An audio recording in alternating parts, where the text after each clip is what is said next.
देख ले प्राणी सदा दर्पण में हो। देख ले कितना पुण्य है, कितना पाप तेरे जीवन में। देख ले दर्पण में मुखड़ा, देख ले प्राणी सदा दर्पण में।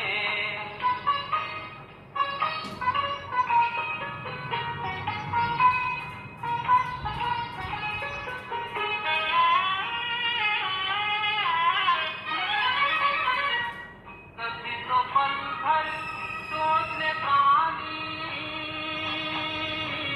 क्या है तेरी कर्म कहानी। कभी तो पल भर सोच ले प्राणी, क्या है तेरी कर्म कहानी। पता लगा ले, पता लगा ले, पड़े हैं कितने दाग तेरे दामन में। देख ले दर्पण में मुखड़ा, देख ले प्राणी सदा दर्पण में।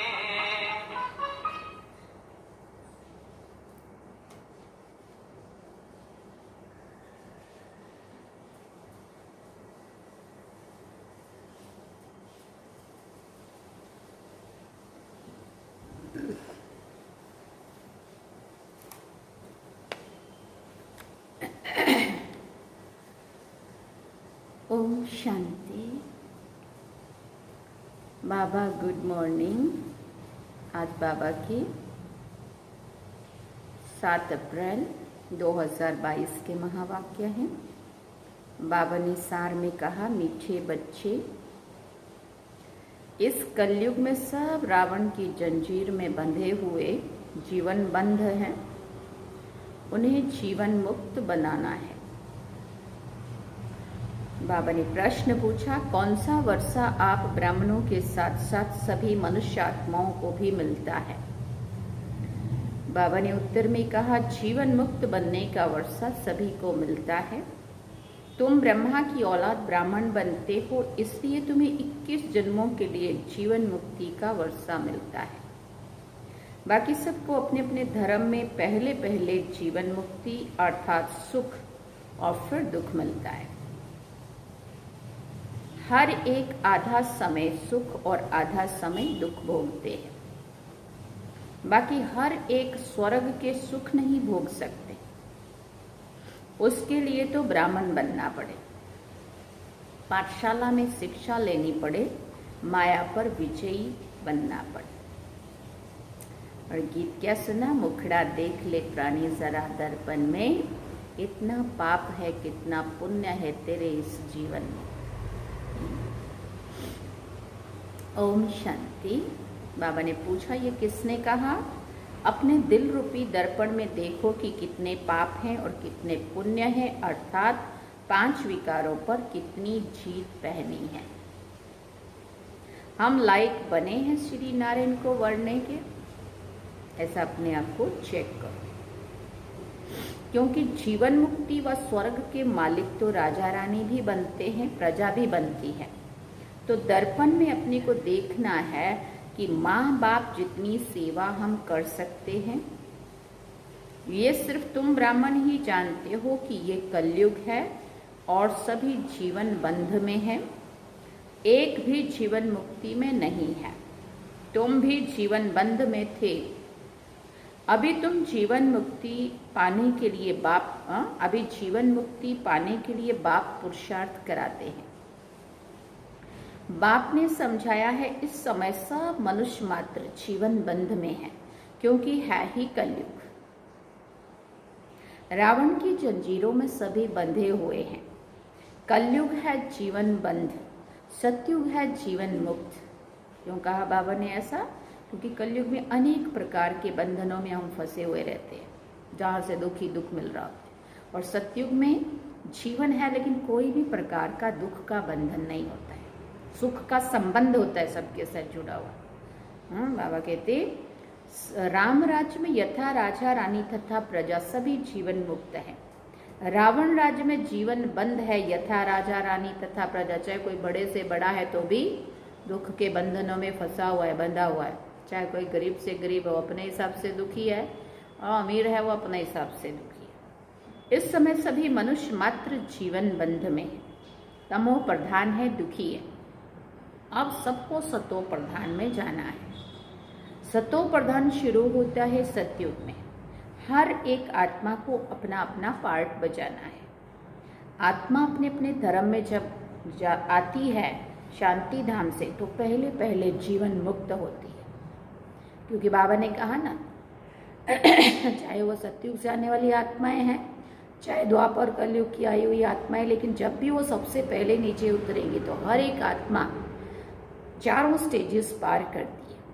सतो प्रधान, सतो रजो तमो। चाहे उसका 1 जन्म हो, 2 जन्म हो, 10 जन्म हो, या जो भी हो लेकिन थोड़ा बहुत जो भी कुछ पुण्य उसके द्वारा हुआ होता है, उसका उसको उस रूप में सुख मिलता है, उसका फल कर्म।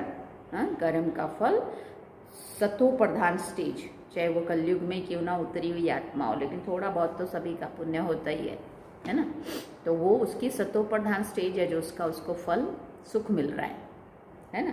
तो बाबा कहते कोई भी हर एक आत्मा अपने अपने धर्म में जब आती है तो शांति धाम से पहले पहले जीवन मुक्त है। सतयुग त्रेता में किसी को जीवन बंध नहीं कहेंगे, क्योंकि रावण राज्य ही नहीं है। कलयुग में रावण राज्य है, सारी पृथ्वी पर जीवन बंध राज्य है। अनेक प्रकार के दुख के बंधन ही बंधन है चारों तरफ। आदि सनातन देवी देवता धर्म का पहला नंबर जो है वो भी जीवन बंध में है। अब जीवन मुक्त बन रहा है। किसकी बात कही बाबा ने? आदि सनातन देवी देवता धर्म का जो पहला नंबर है, मना ब्रह्मा बाबा। जीवन मुक्ति का अर्थ ये नहीं है कि सभी सतयुग त्रेता में आ जाएंगे, नहीं। रावण राज्य के दुख से छुड़ाना, उसको ही जीवन मुक्ति कहा जाता है। मनुष्य को मुक्ति व जीवन मुक्ति दे नहीं सकते हैं। मुक्ति अर्थात निर्वाण धाम में सबको बाप ही ले जाते हैं। पहले सब मुक्ति में जाएंगे, फिर जीवन मुक्ति में नंबरवार धर्म अनुसार आएंगे। ऐसे नहीं कि सतयुग में नहीं आते तो जीवन मुक्त नहीं कहला सकते। पहले पहले जो भी आते हैं अपने धर्म में, वो जीवन मुक्ति में है। जो बाबा कहते तुम आत्माओं ने सतयुग में अनुभव किया है ना सुख का, वो थोड़े समय के लिए वो उसी धर्म में उसी टाइम ही आकर के अनुभव करेंगे। आत्मा को पहले सतो प्रधान बनना है, फिर सतो रजो तमो में आना है। हर चीज नई से पुरानी होती है, पुराने से फिर नई बनती है। इस समय साधु संत आदि सब जीवन बंध में है ही कलयुग है ना। जब तक बाप ना आए उनको बाबा कहा जाता है। फिर महाकाल कहो या फिर कोई भी नाम रखो, असुल नाम है शिव बाबा। बाबा बाबा कहते ही रहते। गॉड फादर परमपिता परमात्मा कहते हैं। बाप समझाते मैं आकर बच्चों को मुक्ति और जीवन मुक्ति दोनों ही देता हूँ। किसने कहा? स्वयं शिव बाबा ने। और कोई भी मनुष्य आत्मा मुक्ति जीवन मुक्ति दे ही नहीं सकती, क्योंकि खुद ही सारे जीवन बंध में है। पहले पहले जो भी आएंगे जरूर सुख में आएंगे, फिर पीछे दुख में आना है। मुक्ति के बाद जीवन मुक्ति आती है, फिर पीछे है जीवन बंध। पहले पहले जरूर सुख में आना है। बाप सभी बाबा कहते बाप सभी को सुख का वर्षा देते हैं। फिर कोई का एक जन्म भी सुख का होगा। आया, थोड़ा सुख पाया और ये मरा। उनका ड्रामा में इतना ही पार्ट है। वृद्धि तो मनुष्यों की होती रहती है, अब तक भी आते ही रहते हैं। जो भी आत्माएं ऊपर हैं, अभी एक भी बार उतरी नहीं है नीचे।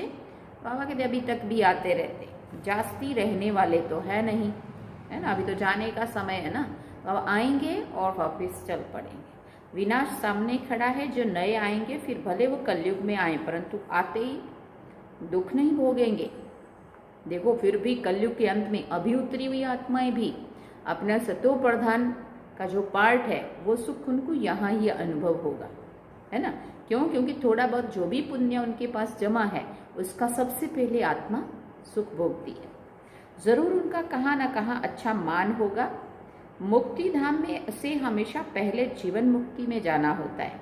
माया के बंधन से मुक्त हो पहले सुख में उतरेंगे, फिर दुख में उतरेंगे, और उनका बहुत जल्दी परिवर्तन आता है उनके उसमें।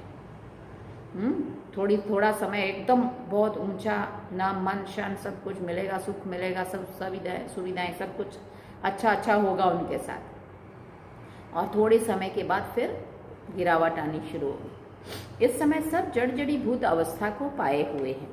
अपना सुख और दुख का पार्ट बजाय सब मुक्ति और जीवन मुक्ति में आएंगे। मुक्ति है ही वाया, मुक्ति है ही वाया। पहले ऊपर जाएंगे, वहां से फिर जीवन मुक्ति में जाएंगे, फिर आएंगे जरूर। सारी दुनिया के मनुष्य मात्र जो जिस धर्म में आए हैं वो फिर ऐसे ही आएंगे। जनक को भी जीवन मुक्ति मिली ना, ऐसे नहीं कि राजा ही इस समय नहीं है, वो भी पिछाड़ी में आकर के ज्ञान लेंगे जरूर। जीवन मुक्ति तो तुम सबको मिलती है, परंतु नंबरवार पुरुषार्थ अनुसार। और जो सब धर्म है उनके लिए फिर कहेंगे नंबरवार पुरुषार्थ अनुसार और धर्म अनुसार। जो भी देवी देवता धर्म वाले और धर्मों में चले गए हैं वो सब निकल आएंगे, सबको वापस आना है। पहले ब्राह्मण बनना है। यूं ब्रह्मा की औलाद तो सभी हैं, परंतु ब्राह्मण सब नहीं बनेंगे। जो ब्राह्मण बनते हैं उन्हों के लिए 21 जन्म जीवन मुक्ति कहा जाता है।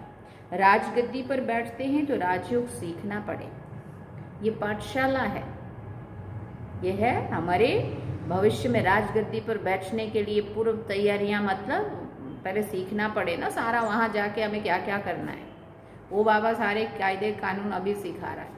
आत्मा के अंदर वो सब भरेंगे और यहाँ से वो अच्छी डिवाइन वैल्यूज वो सारी यहाँ से लेकर के जाएंगे और फिर वहाँ पे उसको यूज करेंगे। पाठशाला में शिक्षा लेनी पड़े ना, कायदे भी बहुत है। एक बार लक्ष्य मिल गया फिर विलायत में भी रहकर पढ़ सकते हैं। बरोबर हम शिव बाबा के बच्चे हैं, बाप से जरूर वर्षा लेना है। पत्र भी लिखते हैं, बाबा रावण का भूत सताता है, कभी काम का कभी क्रोध का हल्का नशा आ जाता है। बाप कहते इन पर विजय पानी है, ये तुम्हारी लड़ाई है ही योग बल की। तुम याद करेंगे और माया तुम्हारा बुद्धि योग तोड़ देगी। तो बाबा ने समझाया है जीवन मुक्ति सबको मिलनी है।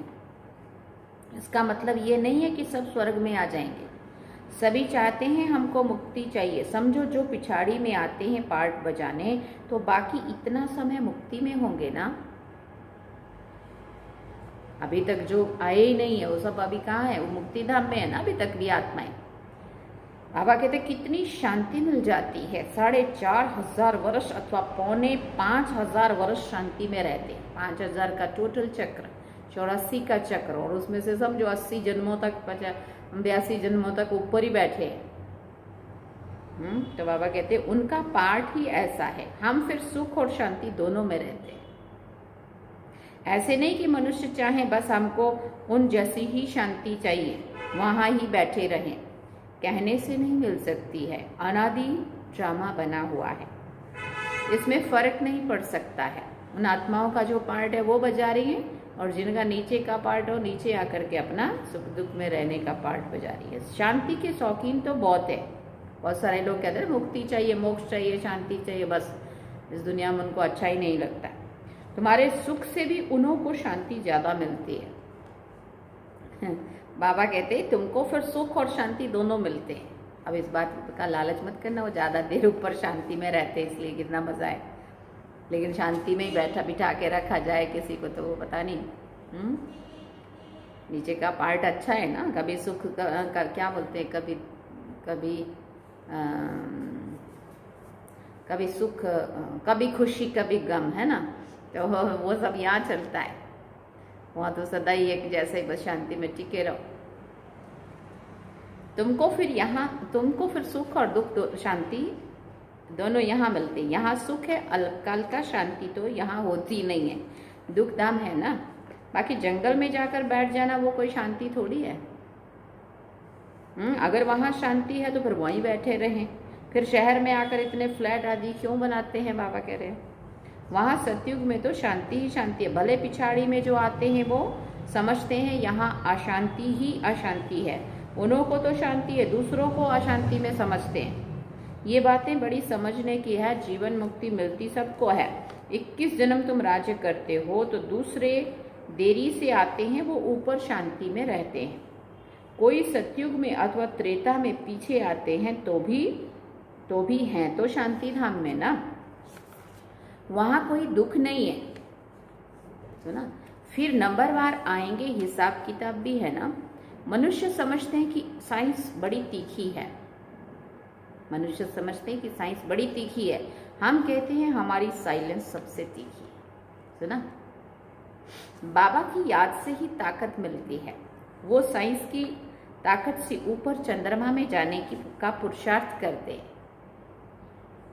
तुम तो 1 सेकंड में सूरज चांद तारागण से भी पार चले जाते हो। मूल वतन सूक्ष्म वतन से ऊपर तो कुछ है ही नहीं, वो तो उसके ऊपर जा ही नहीं सकते। और बाबा कहते तुम साइलेंस पावर से कहाँ पहुंच जाते हो, और वो भी कुछ उठाना नहीं पड़ता, बैगेज चलो जा रहे हैं तो साथ में ले जाए, एकदम हल्के होके मुक्त होकर के आत्मा बिंदु बन करके मन बुद्धि से उड़ो बस। सूर्य चांद से मूल वतन सूक्ष्म वतन बहुत दूर है, किसी को मालूम नहीं पड़ सकता। ये है सब डिटेल की बातें।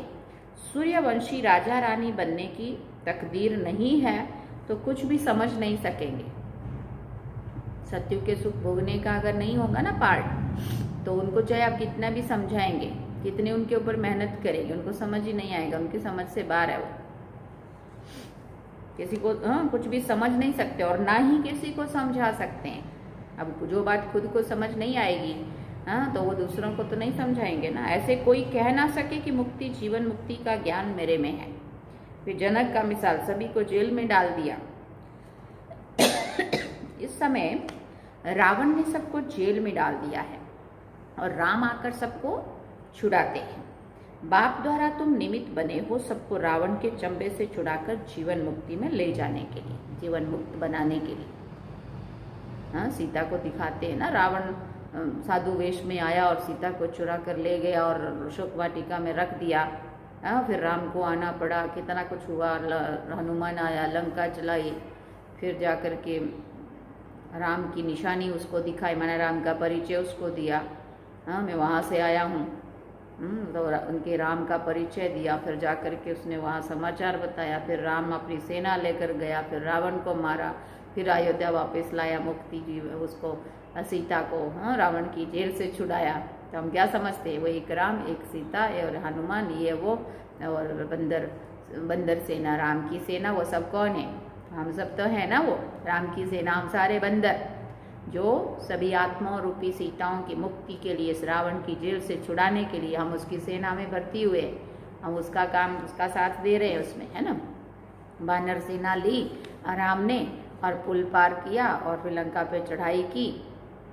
तो अभी वो पुल पार करके हम ही लंका पर चढ़ाई कर रहे हैं उस अपने राम के साथ मिल करके, और उसको रावण की लंका को ख़त्म करने के लिए और आत्मा रूपी सीताओं को उसकी जेल से छुड़ाने के लिए। तो बाबा कहते तुम्हारा नाम बाला है, शिव शक्ति सेना, तुम्हारा नाम इस ड्रामा में पिछाड़ी को बहुत ऊंच होना है। जब से बाप आया है तो माताओं का मर्तबा दुनिया में भी बहुत ऊंचा हुआ है। पहले नहीं होता था इतना, बहनों को इतना आगे नहीं करते थे। और देखो हर क्षेत्र में बहनें आगे। पहले विलायत में माताओं का मर्तबा बहुत था, वहाँ बच्ची पैदा होती तो बहुत खुशी मनाते हैं। यहाँ बच्ची पैदा होती तो खटिया ही उल्टा कर देते हैं। बहुत बुरा सा मुंह बना देंगे, दुखी से हो जाएंगे, बेटी हुई। बाकी बाबा कहते हैं बेटी हुई तो लक्ष्मी आई। बर्थडे भी नहीं मनाते, है ना, अब तो सब कुछ मनाने लगे हैं। वैसे कन्याओं का कन्हैया गाया हुआ है ना, वास्तव में तुम सब कन्याएं हो, तुम्हारा ये नया जन्म है। बाकी पढ़ाई में नंबरवार है। आत्मा छोटी बड़ी नहीं होती है, आत्मा शरीर छोटा बड़ा होता है। कोई झट समझ जाते हैं, किसी की तकदीर में नहीं है तो समझ नहीं सकते हैं। जीवन मुक्ति और जीवन बंद ये दोनों इस समय स्थूल की ही बात है, स्थूल वतन की ही बात है। सतयुग से लेकर जीवन मुक्त होते हैं, फिर जीवन बंद होते हैं द्वापर में। अब इस सुख को सभी भूल गए हैं, दुख में सभी पड़े हैं। ऐसा कोई नहीं है, ऐसा कोई है नहीं जो कहे कि हमने 21 जन्म सुख लिया था। अब रावण राज्य होने के कारण मूत प्लीति हो गए, आत्मा रूपी कपड़ा मैला हो गया है। वहाँ रावण राज्य ही नहीं तो मूत प्लीति कैसे हो सकते हैं। गाया भी जाता है योग बल भोग बल, वहाँ योग बल से बच्चे पैदा होते, तुम रस्म को जानते हो, दूसरों की तो बात ही नहीं है। अमेरिकन आदि की रस्म रिवाज वो जाने, हम अपनी रस्म रिवाज को जान गए हैं। हम सतयुग के रहने वाले हैं, वहाँ हमारी रस्म रिवाज भी नई होगी, उस पर चलेंगे। जैसे कल पहले तुम चले थे, उसकी भी ज़्यादा सोचने की ज़रूरत नहीं है। जो कल पहले जैसे हुआ था फिर से हो जाएगा। हम अपना पुरुषार्थ करें। बाबा कहते तुम बहुत सारा चिंतन वहाँ का नहीं करो, जो वहाँ जो होना होगा अच्छे से अच्छा होगा, हाँ, लेकिन उसके लिए तुम तैयारी करो, बस अपना आत्मा की शुद्धि करो, आत्मा को सतो प्रधान बनाओ। जो हुआ होगा अब भी वही होगा। बच्चे ध्यान में जाकर रस्म रिवाज देख कर आते हैं, परंतु फिर भी ऊंच पद पाने का पुरुषार्थ करना है। जिन्होंने वहाँ की रस्म रिवाज बताई वो सब अभी है नहीं, तो इनसे कुछ भी फायदा होता ही नहीं है। तो सारा मदार है पढ़ाई पर, योग और ज्ञान। योग अर्थात बाप को याद करना, ज्ञान अर्थात चक्र फिराना, ये तो सहज है। बाप कहते हैं मेरे पास आना है इसलिए मुझे याद करो। मनुष्य को मरने के लिए समय, मनुष्य को मरने समय कहा जाता है राम राम कहो, क्योंकि क्या मानते हैं अंतमति सो गति, अंत में भगवान का नाम लेंगे तो उनकी अच्छी गति होगी। अब सारा जिंदगी चाहे जो भी मर्जी किया हो, बाबा कहते अर्थ कुछ भी नहीं समझते। हाँ, सारा जिंदगी जो किया होगा वही अंत में याद आने वाला है। श्री कृष्ण कहने से भी वहाँ पहुँच तो नहीं पाते, ले जाने वाला फिर भी बाप है। विक्रम विनाश होने बिगड़ तुम वापस कैसे जाएंगे। अभी सबकी कयामत का समय है, फिर अपने अपने समय पर सभी आएंगे। ये पॉइंट धारण करनी है और नोट करनी है। तुमको माता पिता को फॉलो करना चाहिए। मम्मा कभी किसी को तंग नहीं करती थी। कईयों की बहुत रिपोर्ट आती है मैनर्स नहीं है। परम पिता परमात्मा पढ़ाते हैं, कितना दिमाग चाहिए। अच्छी चलन वाले पर सभी का प्यार रहेगा। कोई तो बड़ा तंग करते हैं। स्वभाव संस्कार इतने जिद्दी या कड़े स्वभाव संस्कार होते हैं जो बड़ परेशान, खुद भी परेशान, दूसरे भी उनसे परेशान। बाबा कहते अपने आप को ही चमाट मारते हैं तो पद भ्रष्ट हो जाएगा। स्वभाव संस्कार नहीं सुधारेंगे तो किसी का कुछ नहीं जाएगा, अपने ही घाटा हो। क्योंकि हम तो ओवनहार देव आत्माएं हैं ना, तो हमारे वो संस्कार, हमारे वो बोल, हमारे वो विचार, हमारा सब कुछ अच्छाई में परिवर्तन होना चाहिए। गाया भी जाता है हिंदू लोगों ने अपने आप को चमाट मारी है। ईश्वर जो राज्य भाग्य देता है उनको सर्वव्यापी कह दिया है, ये अपने को चमाट मारी है, तब तो ये हाल हुआ है। बाबा कहते शास्त्रों में दिखाया है कि भगवान कहते मैं सर्वव्यापी हूँ, परंतु भगवान खुद कहते कि मैं कोई तुम्हारे जैसा थोड़ी हूँ जो अपने को चमाट मारूंगा। क्या मैं कुत्ते बिल्ली में हूँ। बाप कहते हैं तुमने मेरी ग्लानि की है। फिर बाबा कह रहे ये भी ड्रामा, फिर भी ऐसे ही होगा। अच्छा, मीठे मीठे सिकिल दे बच्चों प्रति माता पिता बाप दादा का याद प्यार और गुड मॉर्निंग। रूहानी बाप की रूहानी बच्चों को नमस्ते। हम रूहानी बच्चों की रूहानी माता पिता बाप दादा को दिलवा जान सिकवा प्रेम से याद प्यार गुड मॉर्निंग नमस्ते। थैंक यू बाबा, शुक्रिया बाबा। धारणा के लिए मुख्य सार है, पहला पॉइंट, कोई भी उल्टी चलन नहीं चलनी है, अच्छे गुण धारण करने हैं, माता पिता को फॉलो करना है। दूसरी बात, योग बल से काम क्रोध के हल्के नशे को भी समाप्त करना है। निमित्तपन सबको रावण की जंजीरों से छुड़ाने की सेवा करनी है। वरदान में बाबा ने कहा क्या क्यों ऐसे और वैसे के सभी प्रश्नों से पार रहने वाले सदा प्रसन्न चित्त भव। क्या क्यों ऐसे और वैसे के सभी प्रश्नों से पार रहने वाले सदा प्रसन्न चित्त भव। जो प्रसन्न चित्त आत्माएं हैं वो स्व के संबंध में, व सर्व के संबंध में, प्रकृति के संबंध में किसी भी समय किसी भी बात में संकल्प मात्र भी क्वेश्चन नहीं उठाएंगी। ये ऐसा क्यों व ये क्या हो रहा है, क्या ऐसा भी होता है? कई बार आश्चर्य लगता है ना, जो नहीं सही समझ में आता कि ये ऐसा नहीं होना चाहिए, ओ ऐसा भी होता है क्या? बाबा कहते प्रसन्न चित्त आत्मा के संकल्प में हर कर्म को करते, देखते, सुनते, सोचते यही रहता है कि जो हो रहा है वो मेरे लिए अच्छा है और सदा अच्छा ही होना है। अगर दुनिया वालों ने कह दिया जो हुआ अच्छा, जो हो रहा है वो अच्छा, जो होने वाला वो बहुत बहुत अच्छा है ना, तो बाबा कहते वो कभी क्या, क्यों, ऐसा, वैसा, इन प्रश्नों की उलझन में नहीं जाते। स्लोगन में बाबा ने कहा, स्वयं को मेहमान समझकर हर कर्म करो तो महान और महिमा योग्य बन जाएंगे। स्वयं को मेहमान समझकर हर कर्म करो तो महान और महिमा योग्य बन जाएंगे। अच्छा, ओम शांति। ये थे बाबा के आज के महावाक्य जो हम सभी ने सुने। बाबा ने सार में कहा, मीठे बच्चे इस कलयुग में सब रावण की जंजीरों में बंधे हुए जीवन बंद है, उन्हें जीवन मुक्त बनाना है। और गीत कितना प्यारा सुना, मुखड़ा देख ले प्राणी जरा दर्पण में। अब हम बाबा को याद करेंगे, फिर से वाद्य गीत को फिर से सुनेंगे।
तेरे जीवन में देख ले दर्पण में।